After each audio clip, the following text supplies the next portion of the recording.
سمت جرأت و ہمت کا ہے اظہار، سیدھی بات روایات صحافت کا علم بردار، سیدھی بات۔ ناظرین گرامی السلام علیکم ورحمۃ اللہ وبرکاتہ۔ سیدھی بات کے تازہ ترین پرائم ٹائم میں آپ لوگوں کا استقبال ہے۔ ناظرین گرامی میں انصار عزیز ندوی اس وقت آپ لوگوں کے سامنے کچھ اہم ترین خبریں، کچھ وائرل ویڈیوز اور کچھ تنقیدی تجزیے لے کر کے حاضر ہوا۔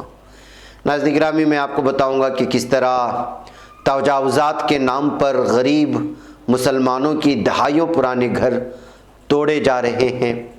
چیف جسٹس کے آرڈر کا حوالہ دے کر کے کس طرح عدالت نے ملازمین سے مندر کی صفائی کروائی ہے، تو وہیں پر محکمہ ریونیو کی نوکریوں سے اردو جاننے کی لازمی اہلیت کو ختم کرنے کی وجہ سے جو ہے لوگوں میں اشتعال ہے۔ فیس بک میں اسلام کے خلاف نازیبا الفاظ استعمال کرنے والے شخص کو ضمانت ملنے پر تنقید شروع ہوئی، تو وہیں پر بلیبائے معاملے کے ملزمان شویتا سنگھ اور دیگر کو 14 دن کی عدالتی تحویل میں دیے جانے کی خبریں آ رہی ہیں۔ ناظرین گرامی کس طرح سے خاتون کو، مسلم خاتون کے سر پر وار کر دیا جاتا ہے چاقو سے یو پی کے بدایوں میں، اور پولیس کیا کہتی ہے کہ معاملہ تو ایسا ہے ہی نہیں کہ شکایت درج کروائے۔ آئیے اور بھی بہت ساری خبریں ہیں کہ B J P M L A کا ووٹ مانگنے کا ایک ویڈیو کیوں ہوا وائرل، اور ایڈوکیٹ پرکاش بالا نے پیغمبر محمد صلی اللہ علیہ وسلم بل کا نافذ ہونا ضروری کیوں قرار دیا، اور بھی بہت ساری چیزیں رکھوں۔ اس سے پہلے آپ لوگوں سے درخواست ہے کہ جن احباب نے ہمارے چینل کو سبسکرائب نہیں کیا ہے کر لیں، ہماری ان ویڈیوز کو دوسروں تک پہنچانے میں ہماری مدد کریں، لنک کو شیئر کریں۔ ادارے کی مضبوطی ناظرین گرامی آپ لوگوں کی مضبوطی ہے، اور آپ جانتے ہیں کہ آپ کو کرنا کیا ہے۔ ناظرین گرامی، اٹیک کرنا، حملہ کرنا، یو پی کے مختلف علاقوں سے جرائم اور پھر بالخصوص مسلمانوں کو ٹارگٹ کرنے کی خبروں میں کمی نہیں آ رہی، بلکہ دن بدن اضافہ ہو رہا ہے۔ ایک ویڈیو اس وقت آپ جو دیکھ رہے ہیں، 17 سالہ لڑکی پر جو ہے حملہ کر دیا گیا ہے تیز دھار چاقو سے یو پی کے بدایوں میں، اور اس کی ویڈیو اس وقت بہت زیادہ وائرل ہو رہی ہے، اور اس کی حالت بھی بہت خراب ہے۔ بتایا جاتا ہے کہ اکثریتی طبقے سے تعلق رکھنے والا شخص نے اس پر حملہ کیا تھا۔ ابھی تک اس کی کیوں حملہ کیا، کیا کچھ وجوہات ہے سامنے نہیں آئی۔ البتہ شیئر کرنے والے نے اس ویڈیو کو شیئر کرتے ہوئے لکھا کہ جب یہ پولیس آفیسر سے ملاقات کی اور شکایت درج کرنے کی کوشش کی تو ان سے کہا گیا کہ یہ تو ایسا معاملہ نہیں کہ جس کی رپورٹ درج کی جائے، جس کی وجہ سے غصے میں آئے لوگ اس وقت یہ ویڈیو شیئر کرتے ہوئے جو ہے اس کو بہت زیادہ وائرل کر رہے ہیں۔ یو پی کے بدایوں پولیس کو جو ہے اس معاملے کو سنجیدگی سے لینا چاہیے کہ آخر 17 سالہ بچی پر حملہ کرنے والے ایک مسلم لڑکی پر آخر وہ کون تھا اور کیا وجہ تھی، اور کیوں معاملہ درج نہیں کیا جا رہا۔ ان تمام چیزوں کو سنجیدگی کے لے کر کے اس سلسلے میں جو ہے وہ کہ اس وقت جو حالات ہیں یو پی کی پولیس کی بالخصوص جو حالات ہیں، اب اس پر کیا تبصرہ کیا جائے۔ یہ تو ہر دن کی بات سے ہو گئی کہ ناانصافی ہو رہی ہے مائنارٹی کے ساتھ، اقلیتوں کے ساتھ۔ ناظرین گرامی، ایک طرف یہ حالات ہے تو جموں شہر کے ایک مسلم اکثریتی علاقے میں جموں کشمیر انتظامیہ بے دخلی مہم چلا رہی ہے۔ اس سے کئی لوگ متاثر ہوئے ہیں، جن میں 2 مہینے کا ایسا بچہ بھی شامل ہے جس کا اب تک نام بھی نہیں رکھا گیا۔ گزشتہ منگل 11 جنوری کو جموں ڈیولپمنٹ اتھارٹی کے ذریعے کئی دہائیوں سے اس علاقے میں رہ رہے گجر بکروال قبیلے کے کئی گھر توڑ دیے گئے۔ انتظامیہ کا دعویٰ ہے کہ وہ غیر قانونی تجاوزات کے خلاف مہم چلا رہی ہے۔ حالانکہ اس کارروائی کی وجہ سے بدھ کو مرکز کے زیر انتظام علاقے کے سرمایہ دارالحکومت جموں میں احتجاجی مظاہرے دیکھنے کو ملے۔ ساتھ ہی جموں کشمیر میں بھی اس کارروائی کی شدید طور پر نکتہ چینی کی گئی اور اس کے خلاف غصہ دیکھا گیا۔ مذکورہ بچے کی ماں نسرینہ اختر کہتے ہیں، میں اپنے بچے کو اس سردی سے کیسے بچاؤں گی، ہم کہاں جائیں گے، انہوں نے ہمارا گھر توڑ دیا، ہمارا سامان چھین لیا۔ نسرینہ جموں کے اپر پلورا علاقے میں رہتی ہیں۔ متاثرہ خاندانوں نے دی وائر کو بتایا کہ جے ڈی اے پولیس اور محکمہ محصولات کے اہلکاروں نے سوموار کی صبح اچانک علاقے پر دھاوا بول دیا تھا اور گھروں کو توڑ دیا تھا۔